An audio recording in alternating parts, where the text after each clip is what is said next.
अभी अलग अलग पीरियड के अनुसार आपको मानदेय देने की व्यवस्था है। अब ये पीरियड के हिसाब से नहीं होगी, अब महीने के हिसाब से मानदेय की व्यवस्था होगी।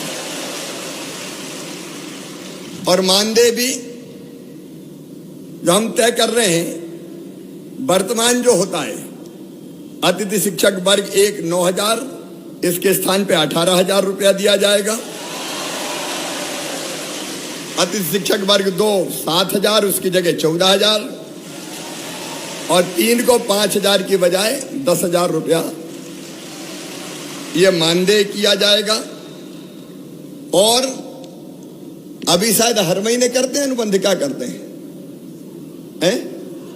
साल का, तो अब बीच में कोई भी गैप नहीं होगा। एक बार अनुबंध हो गया तो पूरे साल चलेगा, क्योंकि कुछ समय पढ़ाए वो उस समय करें क्या, आखिर उनकी भी तो जिंदगी का सवाल है। और इसलिए एक बार अनुबंध का मतलब साल भर उनकी सेवाएं चलेंगी। लेकिन इसके साथ साथ अब इस अनिश्चितता के भंवर से निकालने की भी एक परमानेंट कोई योजना बनानी पड़ेगी। और इसलिए हम एक शिक्षकों की भर्ती में अभी तक अतिथि शिक्षकों को केवल 25% का आरक्षण था, अब 50% बढ़ा के किया जाएगा। क्योंकि जो पढ़ा रहे हैं, जो अनुभवी है, वर्षों का व्यवहारिक ज्ञान जिनको है, अगर वो भर्ती होंगे तो मैं समझता हूं कि वो बेहतर ढंग से बच्चों को पढ़ा सकेंगे, बेहतर ढंग से बच्चों को पढ़ा सकेंगे। और ये व्यवस्था अगली भर्ती से ही जैसे होती है तत्काल हम लागू करने का काम करेंगे।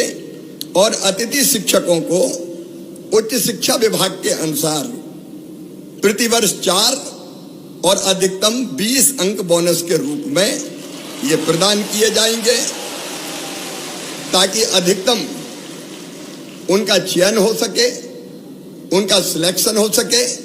आप पढ़ाने का काम कर रहे हैं, लेकिन पूरे मान और सम्मान के साथ पढ़ाएं।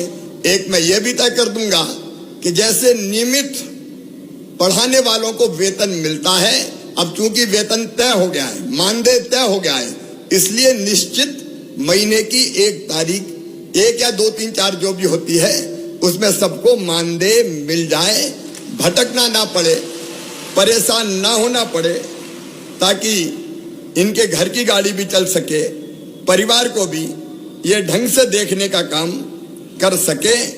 और एक मैं गुरुजियों की तरह एक योजना बनाऊंगा कि जिसमें पात्रता परीक्षा लेके भी हम अतिथि शिक्षकों को नियमित करने की दिशा में आगे बढ़ सकें।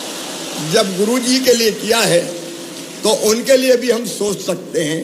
केवल जो आरटीए के अंतर, आपको पता है शिक्षा का जो कानून है आरटीई, उसके अंतर्गत डीएड बीएड वाली जो बाध्यताएं हैं वो हम रिलैक्स नहीं कर सकते, क्योंकि वो केंद्रीय कानून है।